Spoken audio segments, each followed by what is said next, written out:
Assalamualaikum warahmatullahi wabarakatuh.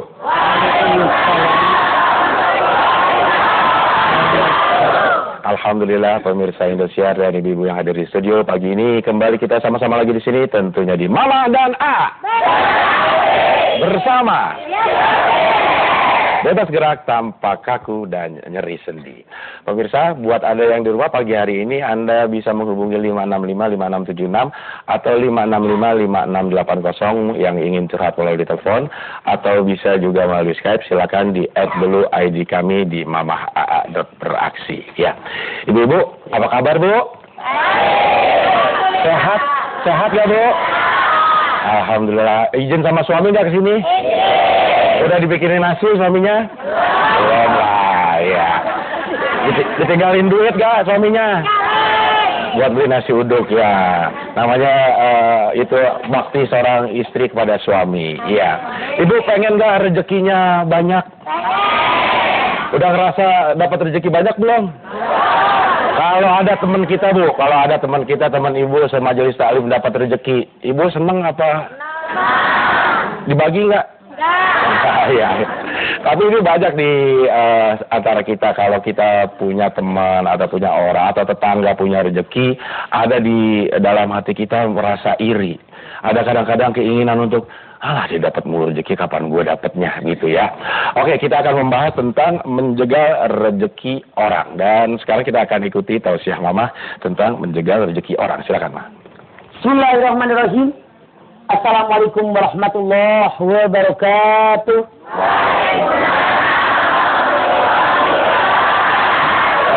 Menjegal rezeki orang.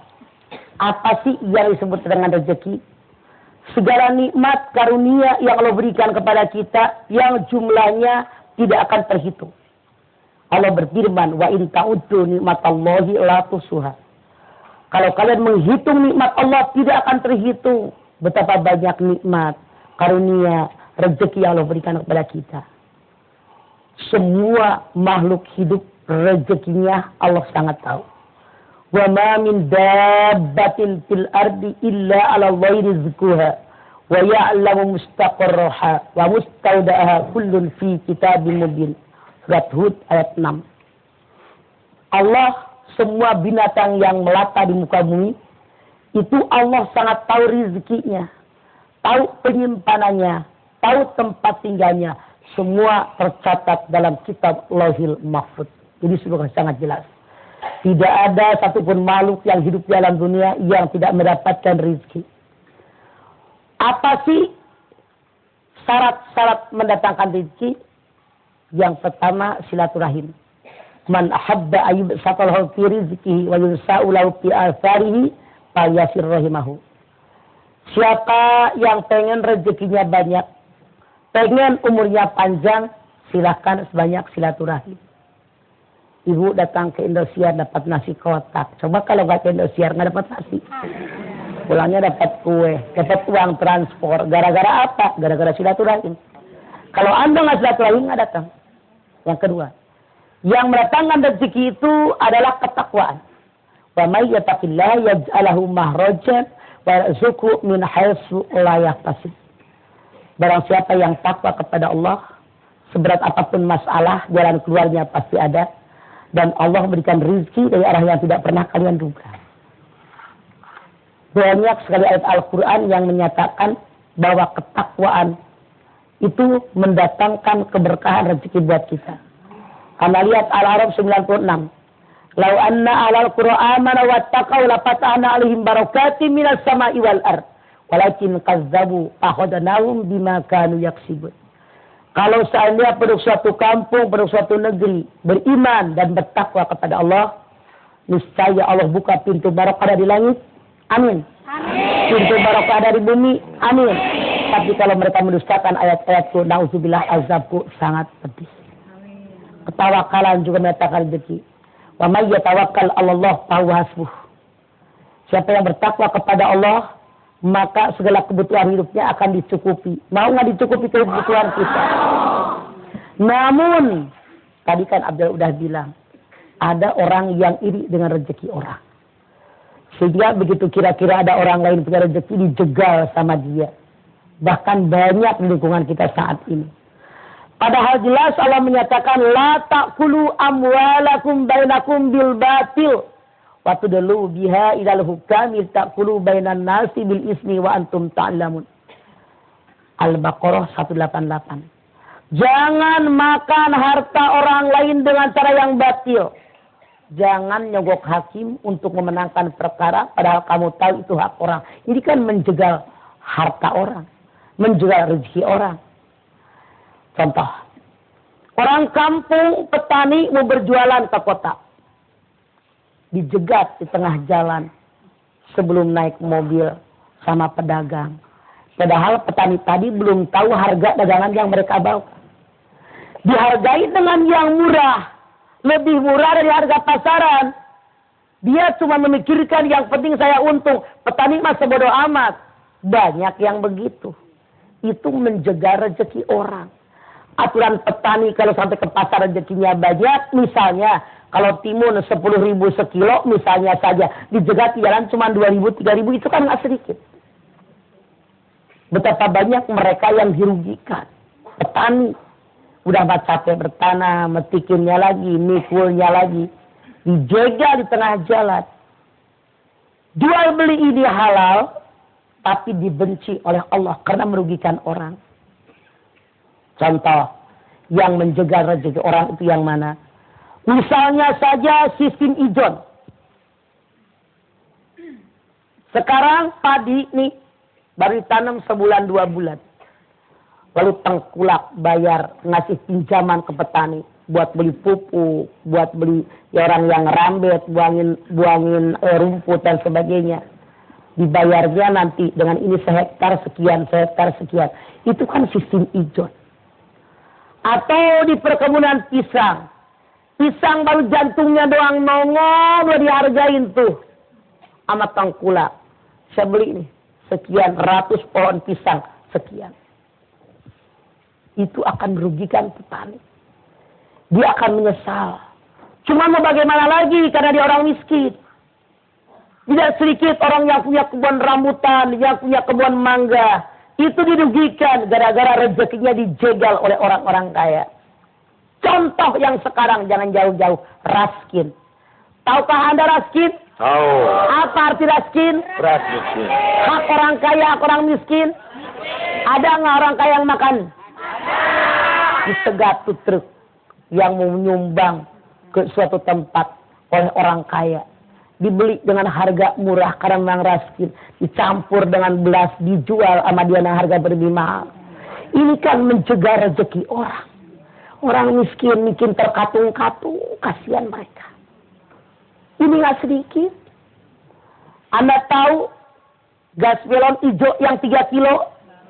Itu pemerintah pusat sengaja mengadakannya buat orang miskin. Aneh tapi nyata. Orang kaya rumahnya sudah tembok, motor di rumah sampai 3, gelang sampai diketek, punya BB, baju keren, gagah perkasa, datang ke kelurahan minta gas melon.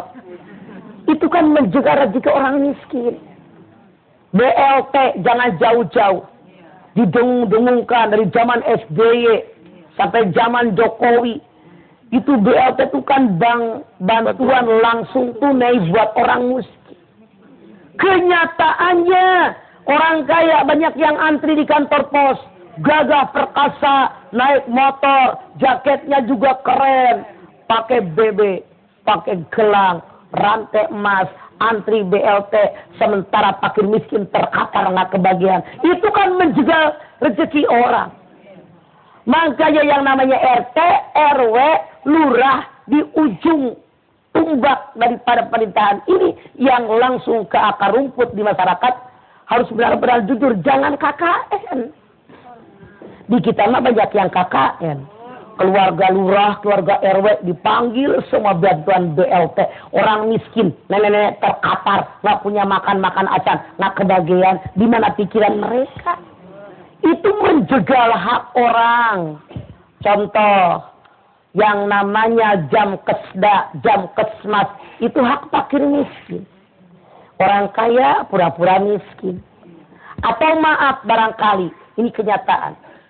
Kan kalau kata cerita mah orang yang sudah bayar jam kesda yang tiap bulan 25.000, 45.000, artinya mereka sudah nabung kan buat berobat mereka. Kenyataannya datang berobat ke rumah sakit ditolak. Penuh kamarnya, itu kan menjaga rezeki orang. Dia udah nabung sekian lama, kok ditolak? Maaf, orang rumah sakit tidak sedikit yang begitu jamaah saya. Dia nangis sampai sedih-sedih. Kan udah bayar, kita udah nabung, janjinya begini. Kenapa begitu sakit masuk rumah sakit ini ditolak? Datang dari rumah sakit ini ditolak. Sayang orang miskin, keburu mati, terkapar tuh nggak ditolongi. Itu kan menjaga rezeki orang. Harusnya pakai rasio dong. Mereka sudah patungan tiap bulan. Kan mereka udah bayar, artinya bahkan udah bayar duluan. Urusinlah yang baik. Jangan menjaga rezeki orang karena dosa. Anda berpikir kalau rezeki saya dijegal oleh orang lain mau apa tidak? Kalau tidak mau jangan menjaga rezeki orang karena Anda berdosa. Nauzubillah. Iya, itu dia tausiah mama untuk tema kita di pagi hari ini tentang menjegal rezeki orang. Baik ibu-ibu, siapa lagi bu yang mau bertanya bu? Saya. Siapa mau nanya? Saya. Mana yang pertama boleh silakan. Ini, iya. Udah nanya ibu, kalau yang udah, yang belum menanya. Ya. Assalamualaikum warahmatullahi wabarakatuh.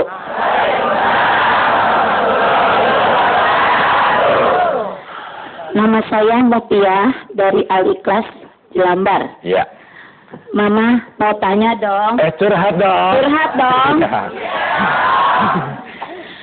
Saya mau curhat, Ma. Yeah. Saya ini kan memang seorang janda. Tapi rezeki saya alhamdulillah, Ma. Yeah. Memang ada yang ngatur. Yeah. Allah. Cuma ada orang yang mencegah rezeki saya, Ma. Gimana tuh? Ya, jadi bagaimana orang itu? Misalnya. Saya kalau akan menjawab, kalau Anda tidak menjelaskannya. Misalnya gimana jegalnya? Saya kan setiap bulan tuh suka suruh nagih. Nah, sekarang diserahin ke orang. Nagih apa, Bu? Nagih iuran. Iuran, oke. Nah, jadi diserahin ke orang. Orang itu bilang sama setiap tempat yang ditagih, ibu itu tidak bisa diberikan rezekinya lagi. Begitu. Iya, oke ya. Maaf. Nagih apa sih? Iurannya. Iuran apa, Bu? Iuran distribusi pedagang apa gitu segala. Oh. Maaf. Kan pasti ada yang nyuruh. Yang nyuruh nagihnya itu beralih kepada orang tadi. Orang lain.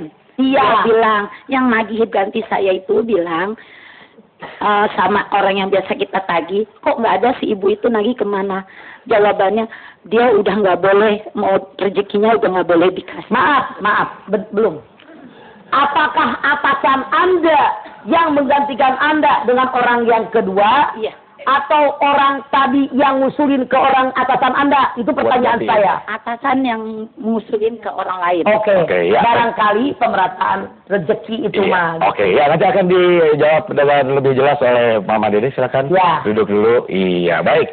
Pertanyaannya akan dijawab oleh Mama Dede. Kita akan berpisah dulu sebentar saja. Namun sebelumnya saya ingin informasikan tentang Jembatan Asa SCTV.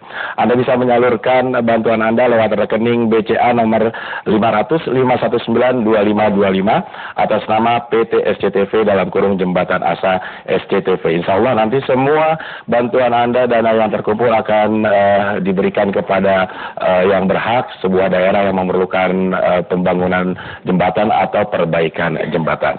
Segera saja Anda salurkan bantuan untuk menyambungkan harapan. Kita break dulu sebentar dan nanti kembali lagi tetap di sini di Mama dan A. Bersama.